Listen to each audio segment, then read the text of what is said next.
नमस्कार दोस्तों, स्वागत है आपका द डेली डिस्पैच चैनल में। तो दोस्तों, जैसा कि आप स्क्रीन पर देख सकते हैं, अलग अलग जो मीडिया न्यूज़ हाउस हैं, चाहे वह यूरोप के हों, यूक्रेन के हों या फिर एशिया के हों, सब रिपोर्ट कर रहे हैं कि जर्मनी, जो कि यूरोप की सबसे बड़ी अर्थव्यवस्था है और भारत का एक क्लोज पार्टनर देश के तौर पर जाना जाता है, वह भारत पर ज़बरदस्त दबाव डाल रहा है कि ये आप यूक्रेन को हथियार सप्लाई शुरू करो। और किस हथियार की यहाँ पर बात हो रही है? दरअसल यहाँ पर बात हो रही है एम्स की, यानी कि जो तोप के गोले होते हैं या टैंकों में लगने वाले जो एम्यूनिशंस होते हैं, उनकी सप्लाई की यहाँ पर बात हो रही है। क्योंकि पिछले 2 सालों से पश्चिमी देशों ने और अमेरिका ने अपनी सेना में मौजूद यह जो एम्यूनिशन है, यानी कि एक तरीके से तोप के गोले, सादा भाषा में आप कह सकते हैं, यह लाखों की संख्या में सप्लाई किए हैं। और अब तो स्थिति यह आन पड़ी है कि ये पश्चिमी देश और अमेरिका मिलकर इन्हें यूक्रेन को सप्लाई करना तो छोड़िए, खुद की सेना में ही कमी पड़ गई है। युद्धाभ्यास तक कहीं टाल दिए गए हैं। इससे आप अंदाज़ा लगा सकते हैं कि सिचुएशन क्या है। और ऐसा नहीं है कि पश्चिमी देशों ने इस समस्या का तोड़ ढूंढने की कोशिश ना करी हो, उन्होंने सभी देशों से संपर्क किया है। यहाँ तक कि बदतर हालत में चल रहा पाकिस्तान, उससे भी संपर्क किया और पाकिस्तान ने भी जितनी उसकी कैपेसिटी थी, उतने जो एम्यूनिशंस थे, ये यूक्रेन को सप्लाई किए। लेकिन अब तो स्थिति हाथों से निकलती जा रही है।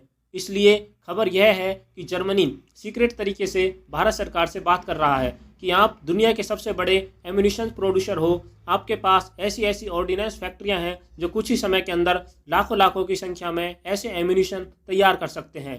तो ऐसे में आप ये एम्यूनिशन यूक्रेन को सप्लाई करना शुरू कर दो। और अगर आप डायरेक्ट नहीं कर सकते तो ऐसा करो, हमें सप्लाई कर दो, हम यूक्रेन को इनडायरेक्ट तरीके से भेज देंगे। और ऐसा नहीं है कि सिर्फ बात हो रही है, इसके लिए प्रॉपर दबाव भी बनाया जा रहा है भारत पर। इसका उदाहरण आप स्क्रीन पर देखिए। भारत की कई कंपनियों को सैंक्शन लिस्ट में ऐड किया जा रहा है, स्पेशली कई टेक कंपनियों को ऐड किया जा रहा है। और यूरोपियन यूनियन, अमेरिका का मानना यह है कि भारत की ये कंपनियां रूस की डिफेंस कंपनियों के साथ कोऑपरेशन कर रही हैं, काम कर रही हैं, इसलिए इन पर सैंक्शन लगाया जाना जरूरी है। सबसे हंसी की बात तो यह है कि ये लोग उन कंपनियों को टारगेट नहीं कर रहे जो रूस से तेल खरीदती हैं। क्यों? क्योंकि इनडायरेक्टली वो तेल पश्चिमी देशों तक भी पहुंचता है भारत से होकर। तो ऐसे में उन्हें टारगेट नहीं कर रहे, जानबूझकर ऐसी कंपनियों को टारगेट किया जा रहा है जो डिफेंस के क्षेत्र में काम करती हैं। यानी कि भारत से एम्यूनिशन लेने के लिए पश्चिमी देश और अमेरिका साम दाम दंड भेद हर एक रणनीति अपना रहे हैं। लेकिन मुझे नहीं लगता कि भारत ऐसा करना चाहेगा। भारत एक बार को सैंक्शन झेल लेगा, लेकिन रूस के खिलाफ इस तरह की कार्रवाई में शामिल नहीं होगा। इस तरह के षड्यंत्र में भारत कतई भी भाग नहीं लेगा।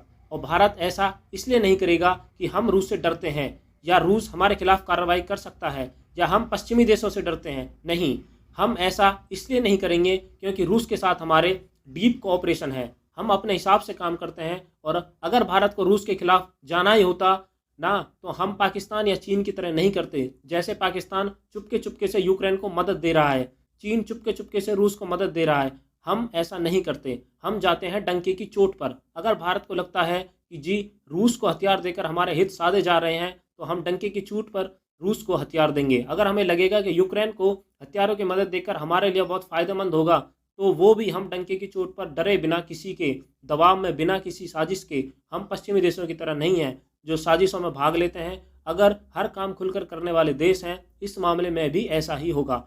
हम दबने वाले नहीं हैं। हालांकि इस मामले पर मैं आपको रिपोर्ट देता रहूँगा। आप लोग चैनल को सब्सक्राइब कर लें।